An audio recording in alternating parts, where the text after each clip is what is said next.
Hello and welcome back to Send Searchlights, the first one of 2025. Before we do our introductions, I'll just go through those usual reminders for housekeeping. Please do stay on mute, but if you do need any clarification on today's topic, then please do put anything in the chat box so we don't miss it. If you've got any questions for future webinars, these can be submitted using the registration forms which are sent to you after the webinar, and you'll also get the recording of this one. And if we do mention any links during the session, then those will be sent to you as well. So as I say, welcome back. I'm Polly and I'm joined by Emma. So we are usually here to welcome you to our Send Searchlights. Some of you may know Debbie, who began to join us at the end of last year. And if you've been following us, you'll know that she's continued to have some technical difficulties. So a new laptop hasn't quite arrived in time for today's session. So she's not joining us today, but she will be with us next month. But we are very delighted to be joined by Dr. Helen Ross this morning, a special educational needs specialist and dyslexia expert. Now, dyslexia has been a regular theme for many of the questions we've received, which is why we really kindly asked Dr. Helen to join us this morning. So although it wouldn't be appropriate to speculate why dyslexia has been such a regular theme, it does feel fair to say that teachers appear typically more aware of this type of need, even if they're not necessarily feeling as confident as they'd like to in terms of what this might look like for their learners. We know that early identification is important to meeting learners' needs, and whatever their profile of strengths and challenges, understanding and responding to these promptly will give every learner the greatest opportunity for success. So without me continuing to talk, I will hand over to Emma, who is going to get us started this morning. Thank you, Polly. We are super excited to have Helen join us. She's sort of an advocate and an expert on all things dyslexia. So we're really going to benefit from her and try and wring every last drop of expertise out of her today. So brace yourself, Helen. Yeah, our first question, Polly's already alluded to this, and we know that teachers have different levels of knowledge and confidence, don't they, when they're practitioners in the classroom, in terms of understanding and identifying some of those potential strengths and challenges that might relate to something like dyslexia or other needs. And I know that you work quite closely with families and with schools and with lots of young people who might have varying different needs. But can you give us, maybe to get us started, some tips, some indications of the type of things that our colleagues listening and those that might listen later could look out for in a classroom? Things that might be, I guess, indication for further investigation. Absolutely. I think it's a classic thing, but it's a classic thing because it's a real thing, as it were. Often you'll get students who they can talk brilliantly, they can explain stuff, or they can make their understanding of a concept known verbally and or with pictures. Just they can show brilliance in their grasp of things, in their articulation, their kind of perspective of the world. But then if you ask them to write it down, it's like there's a block. And so there'll be the discrepancy as a word is really, like, it's a controversial word because people don't like it, but you will see there's a difference between sort of verbal capacity or sort of capacity to explain oneself or show knowledge versus then what comes out on paper. So and actually when you're looking at sort of screeners and things like that, if you've got online profilers, if whatever flavour of data your school takes, if there's some sort of academic potential measures, so from GL it's CATS, there's MIGIS as well, there's various measures, that kind of thing. Academic potential might be up here, but then you'll sort of see spikes and wobbles in other bits of data where reading or spelling, writing might be not so high, maths might be better. You're looking for a difference, and whether that's in data or what you see in the classroom, and you'll probably see both because you know your kids if you're working with them. And I think quite often, and as a marker of general specific learning difficulties, executive function and working memory is a thing that gets all of them. So there's the most wonderful diagram, I should have said, I didn't think to share this actually before, if you Google Mary Colley spelled Colley, neurodiversity diagram, you'll get a picture And it's like, if you look in Google Images or Bing Images, whatever you use, there's a picture of a Venn diagram, and it's got kind of dyscalculia, dyslexia, ADHD, different learning difficulty is how you want to phrase it. In the middle is the kind of thing that's the commonality, and that's working memory, and that hits organization, sequencing things. In some ways it can be processing as well, so kind of word finding, information filing things in and out. So you might get kids that just, you can see them cogs turning, and then you'll see that I've got it. So it's just it's or if they don't look like they're paying attention. So if you've got a kid who is basically a really good student who wants to learn, but sometimes they just miss a bit, and they're the kind of things then that can prompt sort of staff members and family people around children who work with them and who engage with them, because sometimes it's sports coaches. Because also, actually, holding on to verbal information and lists of instructions, a boy I assessed the other day plays really high level rugby. And one of the things I asked him was like, if they tell you what to do versus if they show you what to do. And he's like, no point telling me. I just need to watch the drill, then we can do it. And I was the same actually at university when I played rugby. I was like, I don't understand what you've told me. Let me watch. So these are the kind of things then, the things that you see in behaviour, in attainment, in kind of holistically, because it is a holistic thing. These are the things that then might prompt sort of teachers, families, people to pick up their spidey senses and start looking at screeners, or start just watching that little bit more closely. Yeah, so, and I think one of the things I think it's really important to be aware of is if somebody doesn't appear to be paying attention. I did choose my words carefully there, because sometimes we're human. Sometimes we zone out. That's human. If I'm not in a True enough. I think we're all guilty of that, aren't we? Yeah, Thank absolutely. you. That's a helpful place to get us started, Helen. Polly. Yeah, thank you, Helen. It's certainly advice I would have appreciated when I was a teacher in the classroom. When you're trying to work out different children's profiles and how to support them, it's really useful information. So our next question, and an area that I certainly experienced in my role as an inclusion lead, is that topic of diagnosis. So Helen, how can educators and parents navigate that room to a formal diagnosis, particularly where access to assessment services may be very limited, or actually on the other sort of flip side, they may be privately managed? Yeah, I mean, it's an absolute minefield. Now I live in Wiltshire, so our SENS, I can't remember what it stands for, but our local authority team are just wonderful. They're like the nicest people in the world. They do such amazing work, and they're so accomplished. We are so privileged in Wiltshire that we've got a team who acknowledge that dyslexia exists. Warwickshire, where I grew up, does not, or doesn't engage with dyslexia. Staffordshire is one of the first ones that started to stop engaging with dyslexia, as it were, and this is sort of 5-10 years ago.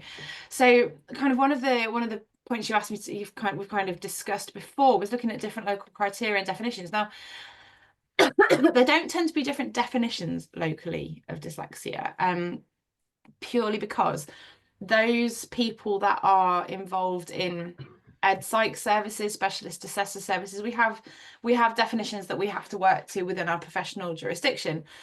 There's one in the pipeline that's still being reviewed. It's under academic review, as best I understand it, the Delphi definition. So I don't tend to use that yet, because it hasn't gone through the process. Now, that's not to denigrate the work. The work is brilliant, but academic reviews, it takes a while. So the definitions tend to be fairly consistent within the UK. Scotland has, within England, fairly consistent. Wales tends, as I best understand it, to stay with England in definition. Scotland has a different one. It's a really well-written one. I can't remember the detail, but it's brilliant when I read it. So the criteria definitions for dyslexia are fairly consistent. The problem we've got is availability of within the local authority bodies, or within MATs as well, multi-academy trusts in England. There aren't enough ed psychs nationally. There's a shortage. So educational psychologists, sorry. There's a national shortage. Specialist assessors, again, there's not that many. And we don't, and there aren't enough of us. So that's before you look at how we're distributed. So there's just not enough people to do the assessments. And then there's so few local authorities that have capacity to do full assessments. Now, the SEND system within England, within Wales to some extent. Scotland, again, I have some knowledge, but it's not solid in my head, so I don't want to speak to it and get it wrong. But it's very much needs-based here. So diagnoses nominally are not needed. But even then, getting somebody to come out and do a really good, thorough assessment of where is somebody wobbling and why is like finding hen's teeth, because there just aren't the bodies. So it's really difficult to get a person who has all the letters after their name and all the requisite pieces of paper to come and do a diagnosis. So much of it's privately managed. In an ideal world, my job as a private practice assessor would not exist. I would be under a local authority. Multi-academy trusts are a different discussion. Save that for another day. But as it stands, I'd be working for the public sector, going around schools. But there just isn't the funding. So there is a real sort of have and have not problem with this. And I'm lucky that I'm able to do some stuff for lower cost rates, and where I can, I do as much as I can for free, or as on a sliding scale. And I think a lot of assessors do, but we're human, we have mortgages, so it's a really difficult situation. And sometimes the people who you want to help the most, because you might have parents who've had a terrible journey with education themselves, navigating this, who do I talk to? I've got to go to the school, I don't want to go to school. If you're a parent who's just endured school, then going to the establishment that has made your life really difficult to try and look at your children's journey and to try and unpick what's going on there can be really intimidating. And then if you've got to engage with the paperwork associated with assessments, it can be really difficult. On a few occasions, I've sat or phoned parents and we've gone, you tell me, I'll write it down. So, because I need some of the information about a kid, but it's a really difficult situation. So this is where kind of Senkos and class teachers are like gold dust, are just absolutely wonderful. Because that's they can give the answers that people might need, and they know the kids. Does that make sense? That's the question. Yeah, thank you, Helen. I think definitely, like particularly in the UK, I know we sort of talked about UK based and we've got international colleagues with us, but hopefully there'll be some commonalities there. But I think it moves brilliantly onto our next question, where whether there is a diagnosis or not. And as we know, that the label doesn't fix the barrier, it helps us to understand it and it helps us to put things in place. But whether there is that diagnosis or not, what would you sort of say are some evidence-based, maybe practical strategies that teachers or people on this webinar can implement to support those students with those dyslexia related challenges? So whilst we haven't got that absolute diagnosis, what are those gold things that we can be doing at the moment? Well, there's a concept called universal design for learning. Limerick University in Ireland is doing loads and loads of work around this. So it's like an architectural principle where a building works for everybody and you don't have to retrofit ramps. That's broad strokes. I've literally written a paper and it should be, fingers crossed, coming out with Patos in due course. But the principle behind it is you make your lessons accessible to everybody. So in so doing, for example, and I realize it's broad strokes and it's so much as resource dependent, but things like having a little box on the middle of the table where you might have, I don't know, I haven't got any to hand, like a reading ruler, the coloured reading ruler, I think is with the line on. Crossbow Education do them, you can get them on Amazon, things like that. Or having access to sticky notes where kids can kind of maybe note down their ideas, mini whiteboards, dyslexia friendly dictionaries, different coloured pens, little boxes of resources that are on the table or available, so that word mats, spelling mats, sound mats, things like these, so that it's normalised, so it's just run of the mill. This is what we have in the classroom. If you need to pop and get a pen grit from the corner, you can. If you need a different coloured overlay, just bob and get it. And so it's not like please may I have something different. Kids aren't singled out. And so this kind of principle of universal design is building in inclusion, building in provision for everybody. And there are children, this is broad strokes, there are cases where it is going to be more complicated. I will, let's caveat everything with that. But broad strokes, for most kids, most of the time, having access to things like that can be really helpful. Now, depending on your school resources, on your kind of infrastructure, technology can be absolutely wonderful. I am the biggest fan, particularly as kids kind of get to upper key stage 2 and beyond, so like 9-ish onwards. Even before, some schools can be reticent, I understand why, but if a kid's got to do a big write and they may hold their pen like that, why on earth are we going, again, very extreme, but they might hold their pen so let them use a computer. If you have a computer, let them use it. I do write by hand. Nobody else sees that because nobody else needs to see my handwriting. And I think typing is a life skill. Word processing is a life skill. So for things like that, if you've got children for whom writing is an excruciating process, let them use tech. Or reading. I mean, I've just proofread something this morning. I had a request come through before this meeting. And I checked something and I use my computer to proofread it to me. Windows speaks aloud. Apple iOS has an equivalent where it talks to you. And you can also, all of the main operating systems, you can talk to them and they write what writes to you. My little boy loves the Windows dictate. He thinks it's hilarious. But actually, it's a really powerful tool. And so these are built in to operating systems. There are some really lovely dictation packages that do more and a more sort of spandangled and shiny. But there's so much in your computer system that just needs somebody in the IT management hub to click activate on the bit of the system. I don't really know how it works, but it's there and use it. And that as part of kind of an adaptive teaching where kids can pick up their iPad or the other systems are available and pick up their tech, use it. Or if they want to write by hand, they can write by hand. If they want to take a photo of the board, safeguarding, important to have that considered. But there are things that can be done that are really flexible. And if you're in a school that's got that, it's really good. Now, there's one of the points we were sort of thinking about raising is evidence-based intervention. It's really difficult to draw comparisons across different interventions. I was part of a review with people who I'm a bit of a fangirl about now, actually. It was a real privilege in 2020. So just as COVID kicked off, I got a call from the DFE, which was really weird. And I thought somebody was taking the mickey. But we did a review, and my part of the job was to look at comparing interventions. And there's a lot of systematic reviews, but because how things are evaluated is so different, it's really tricky. Now, the Education Endowment Fund, it's brilliant.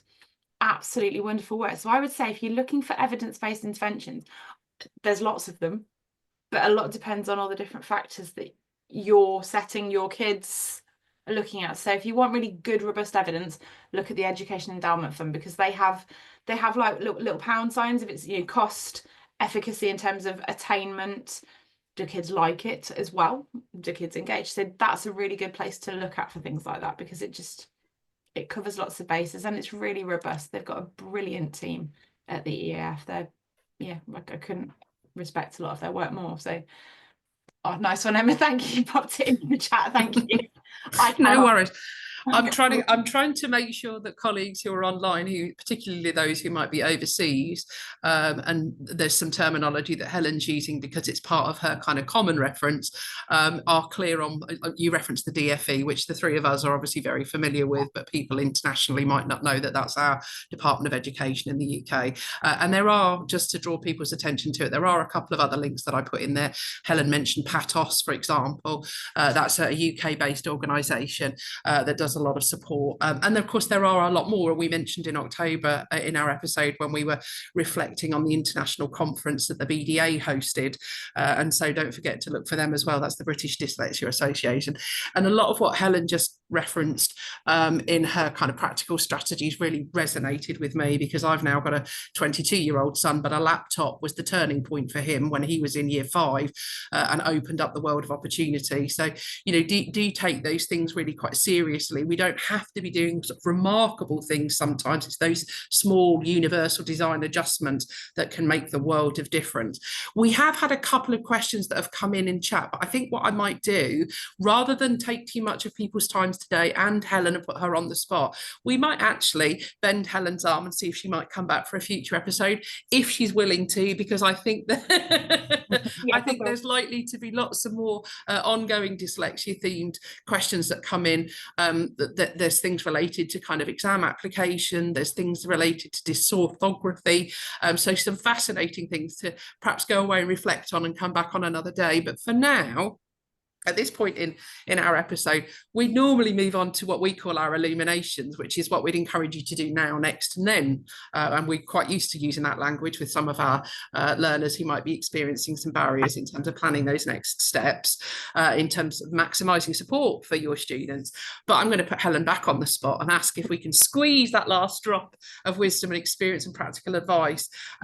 If there was one thing, Helen, this is a hard question, I know, but if there was one thing that you'd recommend to colleagues to take immediate action or reflection on today, what do you think that would be from you? I had to think about this over my gallon of coffee just between our sessions. Check your PowerPoints. Font, spacing, colour. I'm dyslexic, it's no secret. If a font is with serif, so like Times New Roman with the like flicky bits that join the letters together, it's just a faff. It's very tricky to read. So if you have a nice like smooth round font, something like Arial or Calibri, or the new one is it Aptos that Microsoft uses. I like Aptos, yeah. Really, it's nice and bubbly.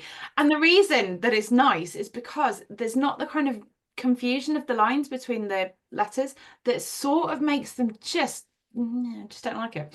It makes me pull a face. I've just looked at my own face.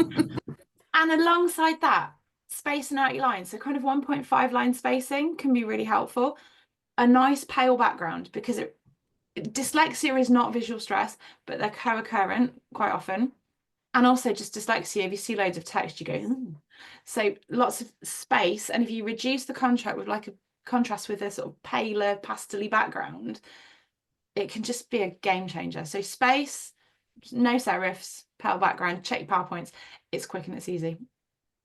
Great advice, thank you. I'm just going to, in fact, Polly, can I put you on the spot and see if you can just search for the BDA's dyslexia friendly guidance, and if we could put that in chat, because that is definitely some really helpful guidance and build out on what Helen's just suggested. From our perspective, at the risk of some shameless plugs, just to finish off in terms of those next step things that we could do. The first I would suggest is visiting Helen's website, which she's been too kind not to mention, but I'm going to make sure that we do. And that would be www.helensplace.co.uk, where you'll find some helpful resources and information. And then the next thing that we'd say is make sure that you consider joining us for next month's Send Searchlight, because we're going to kind of pick this up, but from a slightly different angle, because we know that language, and I'm sure Helen will nod in agreement here, is underpinning a lot of those kind of good literacy development things. And it will be part of what Helen factors in when she's thinking about identification.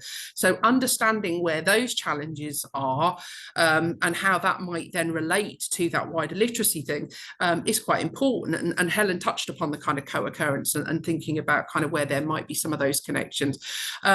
And I think it's probably fair to say that our professional experience, certainly mine, is that we can often be inclined to spot challenging behaviour, but we don't necessarily always dig into why that might be so. And in some cases, that could be because there's something going on with language. And we've had quite a lot of those questions come in about the speech language communication, or SLCN, versus SEMH, social emotional mental health. We do love an acronym, don't we, when we're talking about additional needs. And so we're going to pick that up next month with another wonderful expert. This time Beth Morant is joining us. She is a practicing speech and language therapist with lots of wisdom and experience to share with you in the same way that Helen has. So it remains for me to say a massive thank you to Helen for giving her time to us and sharing so much wisdom. We do appreciate it. But then to ask you guys to join us again on the 11th of February, another Tuesday episode. and to keep an eye open for any of our future 2025 episodes as we continue to address those questions that come in. Do keep them coming, and do take the opportunity, Polly's just popped on screen, to share your feedback, because you're helping us to shape what these Send Searchlight webinars do for you. And that's why we're able to reach out to people like Helen to ask for them to share their experience. So thank you all for joining us. We do hope you have a wonderful 2025, and thanks again.